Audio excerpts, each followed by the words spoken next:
a política ela é um ato humano, ela é essencialmente humana. E isso que pode parecer banal não é algo banal. A política ela é o evento da virtude, né? Inclusive Maquiavel fala na relação entre a virtude algo muito interessante, ele diz o seguinte: a fortuna fortalece os virtuosos.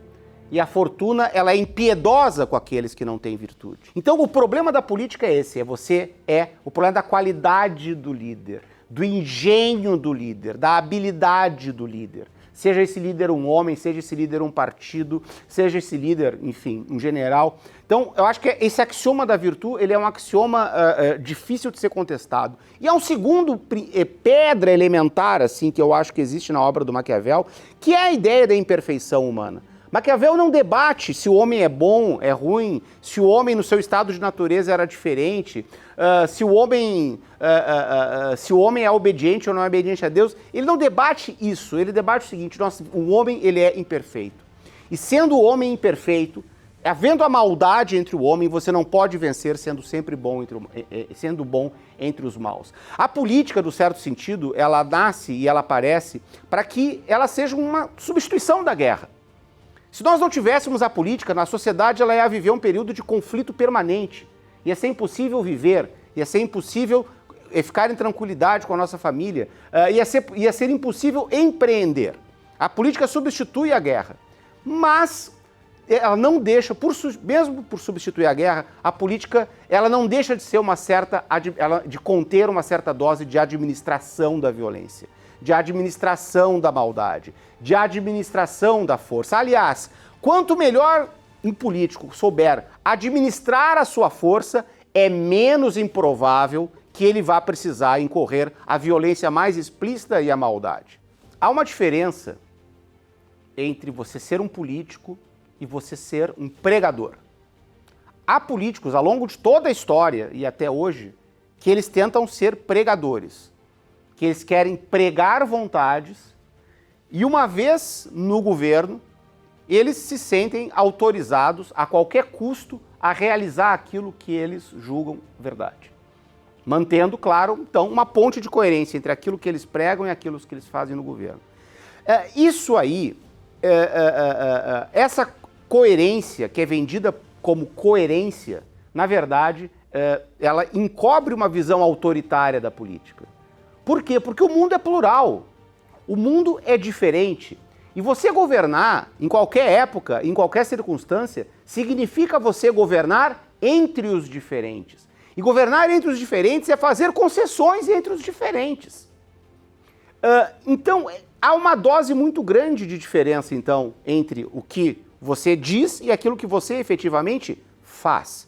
O Fernando Henrique tem essa frase que a gente já se referiu, do Esqueça o que eu escrevi, e tem uma outra frase num livro dele, que eu não me recordo agora, onde o Fernando Henrique diz o seguinte, e o Fernando Henrique, assim, ele é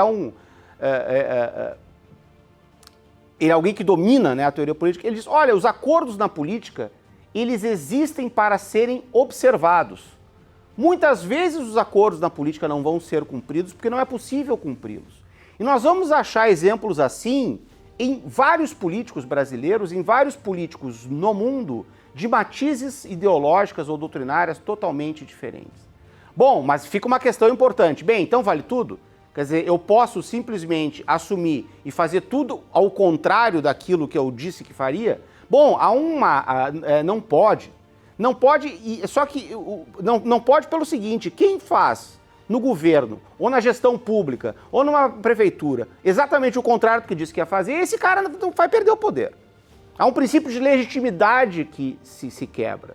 Então essas coisas elas não são assim tão lineares, mas tu tem um princípio de legitimidade, que ele é um princípio de legitimidade importante. Qual é o princípio de legitimidade, que é o princípio de legitimidade que preserva o poder? Qual é o princípio de legitimidade do príncipe, na visão do Maquiavel? É a manutenção da ordem.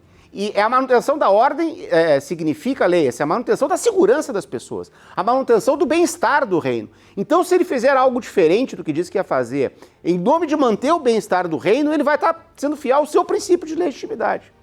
Então, essa é uma circunstância totalmente natural na política e é quase que inescapável. Quando a gente olha a história, a gente olha que essa circunstância é uma circunstância inescapável. que as pessoas não realizam no governo tudo aquilo que elas dizem que vão fazer quando estão na eleição. Elas se aliam com pessoas diferentes, elas cedem a projetos diferentes, elas não fazem coisas que elas disseram que iriam fazer. Isso é da natureza da política e da natureza dessa administração da legitimidade, dessa administração da força que nós temos no mundo da política. A gente aprende a fazer política observando a história e observando os atos e decisões de todos os homens e de todos que foram grandes políticos. O fazer político se aprende com a história. Então, quem quer exercer um papel de liderança política ou de liderança de governo, de liderança em qualquer tipo de sistema de gestão, a primeira coisa que ele tem que fazer é observar a história. Aprender a liderar significa aprender com a história.